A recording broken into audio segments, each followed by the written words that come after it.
তোর মা কত আশা করে আমাকে বলেছিল যে আমার ছেলেটাকে দেখে রাখিস পুষ্পা।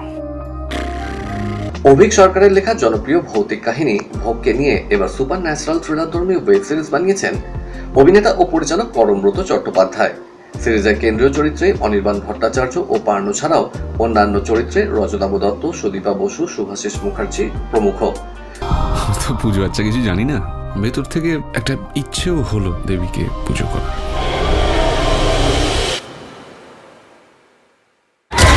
হইচই ওটিটিতে আগামী 1 মে মুক্তি পাওয়ার আগে সম্প্রতি হইচই এর নিজস্ব অফিসে হয়ে গেল সিরিজের ট্রেলার লঞ্চ, যেখানে উপস্থিত ছিলেন সিরিজের পরিচালক পরম ছাড়াও 2 কলাকুশলী অনির্বাণ, পার্নো ও লেখক অভিক সরকার।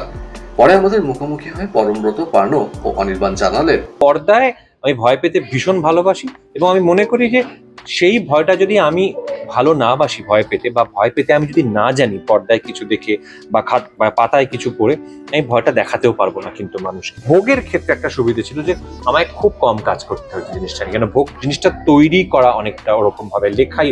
অভিজ্ঞতার এরকম অন্য অনেক গল্প আছে যেগুলোতে কিন্তু আমি যখন কাজ করতে যখন কাজ করছি, লেখালেখি যখন করছি ওগুলোকে ভিত্তি করে, তখন কিন্তু সেটাতে আমাকে আরেকটু সিনেম্যাটিক স্ট্রাকচারে ফেলতে হচ্ছে। কিন্তু ভোগ নিয়ে আমার সেই তুলনায় অনেক কম কাজ করতে হয়েছে, স্ট্রাকচারালি অনেক কম কাজ করতে হয়েছে, যে কারণে ভোগ অরিজিনাল গল্পটা মানে একদম এক বলা যেতে পারে, মানে 95% এক। পরমব্রতর সঙ্গে আমার ভোগের অনেক আগে থেকে আলাপ। পরমব্রত তারপরে কাজের সূত্রে আলাপ হয়েছিল, তারপরে ব্যাপারটা আরো অনেক বিষয়ে আলোচনা করতে করতে একটা সৌহার্দ্যের জায়গায় পৌঁছেছে। এর আগেও আমি জানি যে উনি পছন্দ করেন বিভিন্ন ধরনের অকাল্ট বিষয় নিয়ে পড়তে পছন্দ করেন, এবং শুধুমাত্র ভয় বা ধর্মীয় বিষয় হিসেবে নয়, সমাজবিদ্যার একজন ছাত্র হিসেবে তিনি ব্যাপারটাকে দেখেন, যেটুকু আমি বুঝেছি, এবং সেটাও আমার নিজের একটা পড়ার পছন্দের বিষয়। সেইখানে আমার এবং পরমব্রতর মধ্যে একটা, যাকে বলে ভাবনা চিন্তার মধ্যে একটা সাযুজ্য আছে, সামঞ্জস্য আছে। এবং প্রথম যখন আমার সঙ্গে পরমব্রত আলাপ হয়, প্রথমেই বলেছিলেন যে আপনার গল্পটা আমি শুনেছি, এবং তখন আমি কোথাও একটা মানে সন্ধ্যাবেলা বোধহয় হাঁটতে বেরিয়েছিলাম, ফাঁকা রাস্তা, একা একা হাঁটছিলাম এবং হেডফোনে শুনছিলাম। খানিকক্ষণ বাদে মনে হলো যে আশেপাশে কেউ নেই কেন, এবং আমার ড্রাইভার কোথায়। তো সেই রকম পছন্দের গল্প পরমব্রত আমার শুনে খুব ভালো লেগেছিল, যে এই মুহূর্তে সবচেয়ে যাকে বলে ক্ষমতাশালী পরিচালক এবং অভিনেতা, তার ভালো লেগেছে মানে নিশ্চয়ই তাহলে খুব একটা খারাপ লিখিনি আর কি, এরকম। তো যাই হোক, তারপরে উনি বলেন যে উনি চান এটা নিয়ে গল্প করতে, আরো অনেক গল্প নিয়ে আগ্রহ প্রকাশ করেন, সেগুলো সত্য কথাবার্তা হয় আছে ওনার কাছে।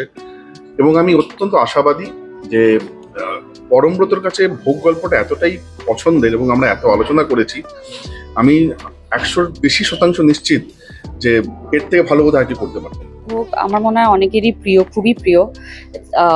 আমারও সেরকম ভীষণভাবে প্রিয়, ভীষণ কাছের গল্প। দামরির চরিত্রটা চ্যালেঞ্জিং ছিল, কারণ রেফারেন্স পয়েন্ট তো কিছু নেই। মানে অফকোর্স অয়ন্তিকার মানে মানে সানডে সাসপেন্সে যেটুকু শুনেছি, বাট অডিও স্টোরি আর ভিজুয়াল রেপ্রেজেন্টেশনের মধ্যে একটা বিশাল তফাৎ থাকে। সো সেটা আর কি একটু চ্যালেঞ্জিং তো ছিলই, তো বাট পরম ছিল, ডিসকাস করে পার্টটা করেছি। এই ধরনের চরিত্রে সত্যি আমি প্রথমবার অভিনয় করছি।